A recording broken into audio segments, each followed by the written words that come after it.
Dr. Ricardo Mendonça estava de joelhos no chão frio do corredor do Hospital Público de Salvador, as mãos tremendo enquanto segurava o documento de identidade manchado de sangue. 37 anos de vida, 15 deles dedicados à medicina. E nunca havia sentido o mundo desabar com tanta força. O homem sujo e ferido, que acabara de morrer em seus braços, tinha o mesmo rosto que ele via no espelho toda manhã. O mesmo sinal de nascença no pescoço. As mesmas mãos longas. E agora, diante daquela carteira de identidade, a verdade o esmurrava sem piedade. Rodrigo Silva Mendonça, nascido no mesmo dia, mesmo mês, mesmo ano, mesmo hospital. Amanhã havia começado como todas as outras nos últimos 5 anos.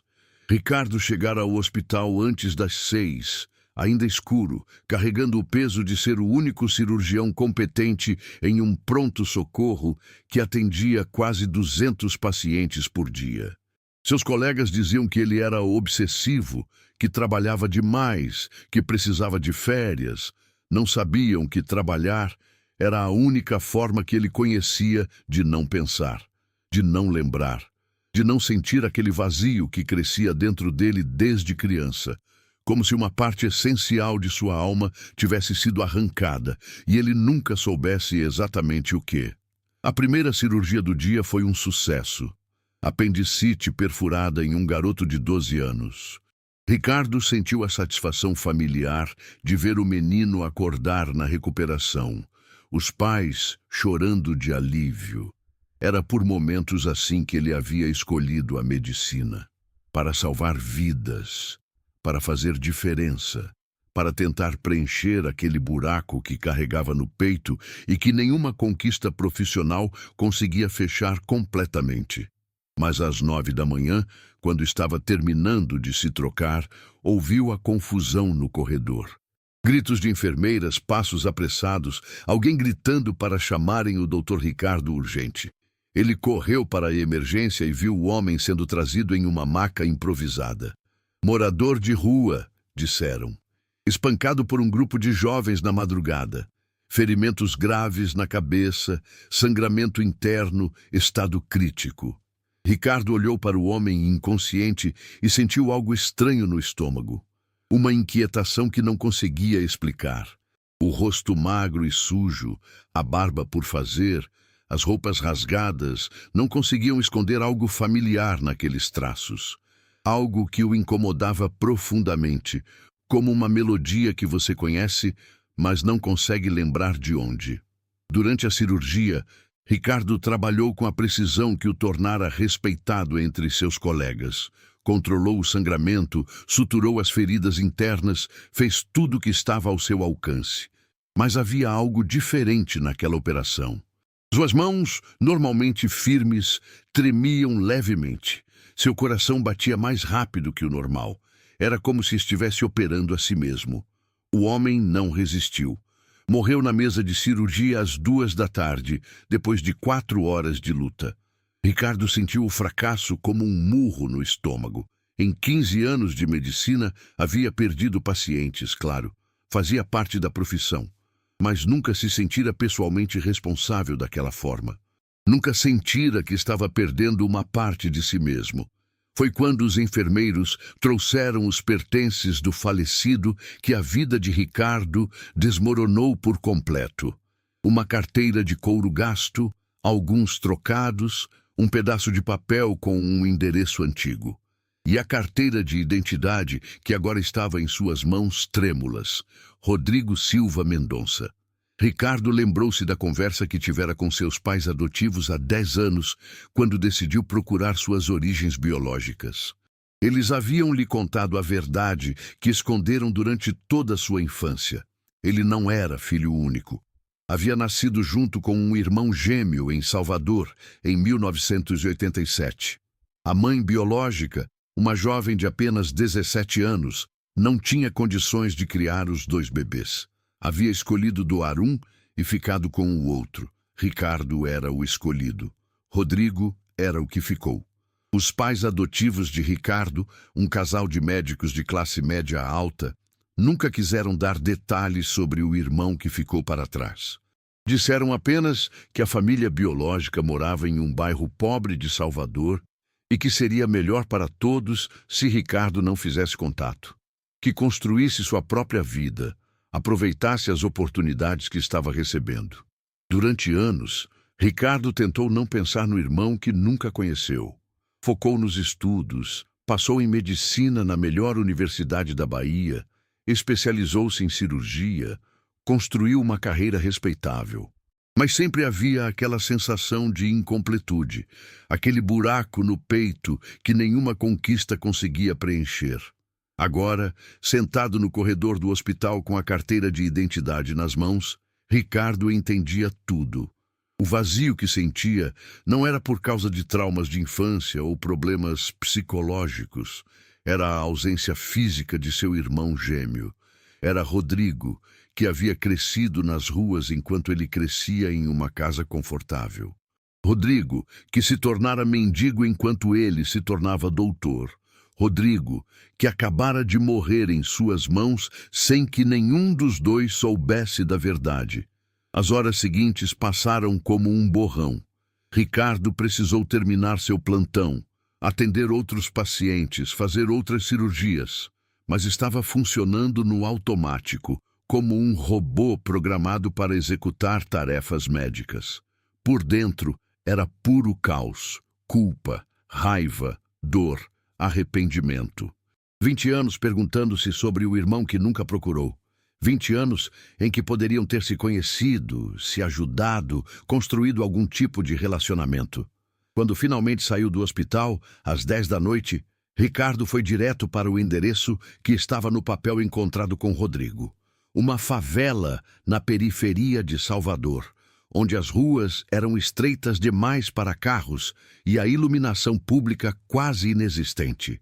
Ele estacionou o carro na entrada da comunidade e caminhou pelos becos escuros, perguntando pelos moradores sobre Rodrigo Silva. Uma senhora idosa o reconheceu pela descrição. Rodrigo morava ali havia 5 anos, desde que saiu do último emprego.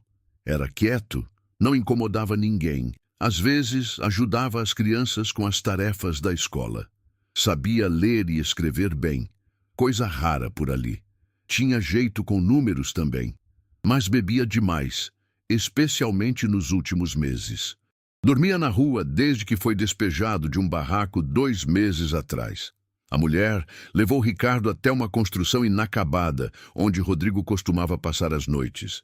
Entre os escombros, encontraram alguns pertences, roupas velhas, um cobertor rasgado, alguns livros surrados e uma caixa de sapatos cheia de documentos. Ricardo abriu a caixa com as mãos tremendo.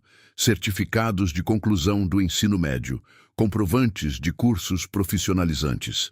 Carteira de trabalho com vários registros, ajudante de pedreiro, segurança, entregador.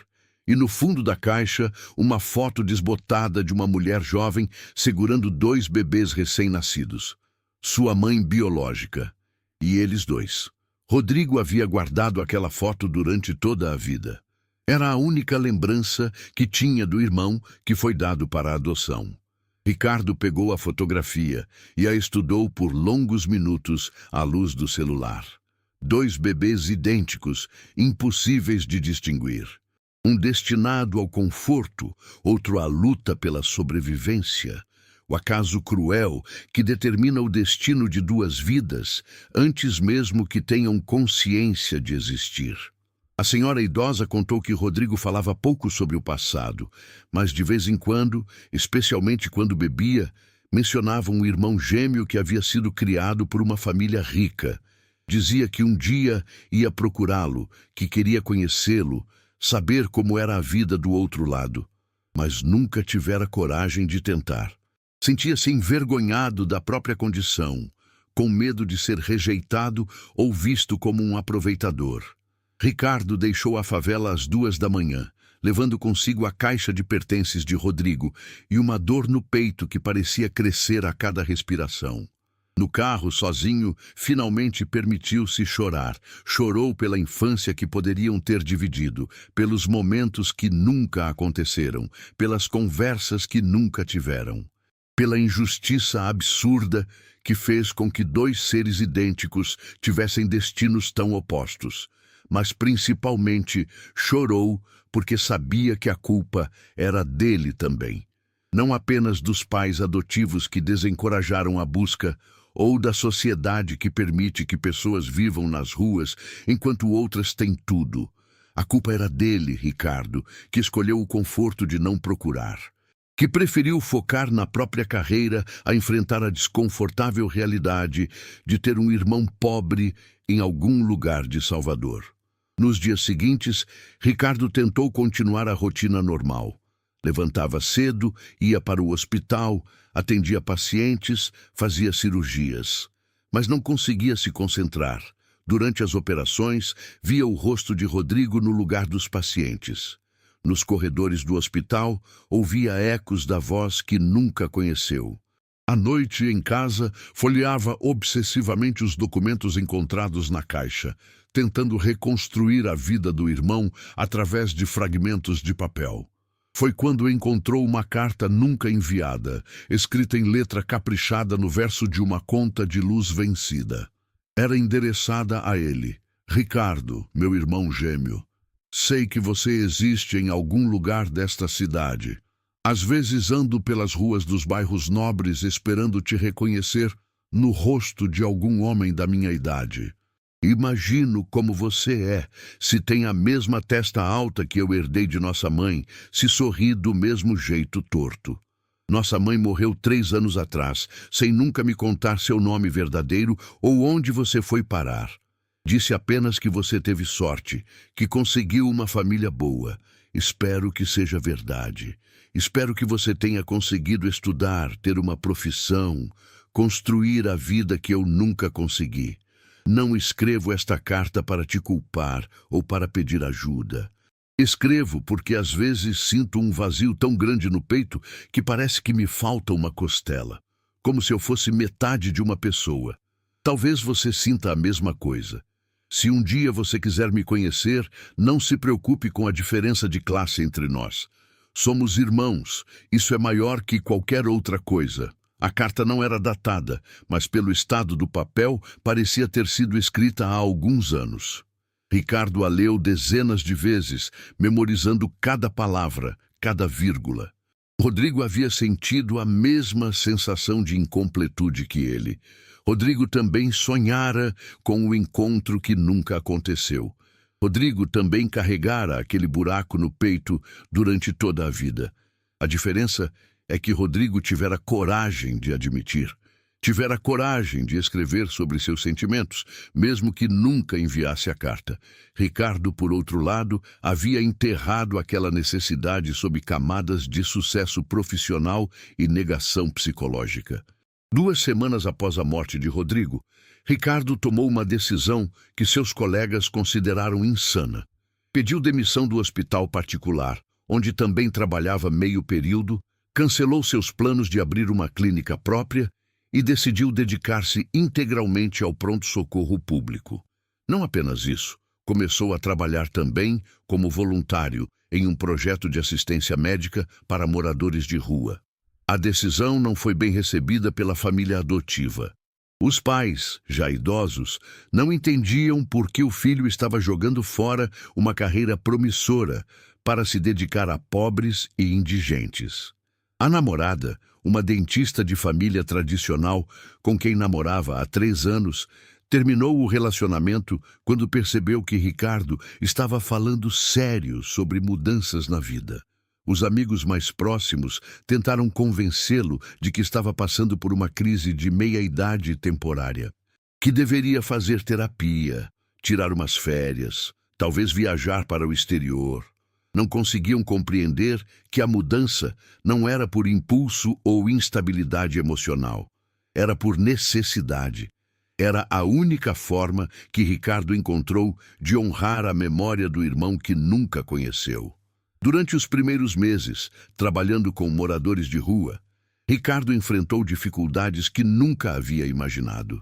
Não se tratava apenas de diferenças sociais ou falta de recursos médicos.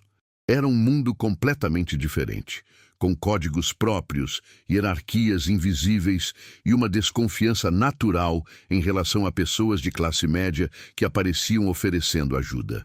Mas Ricardo persistiu. A cada paciente atendido, via um pouco de Rodrigo.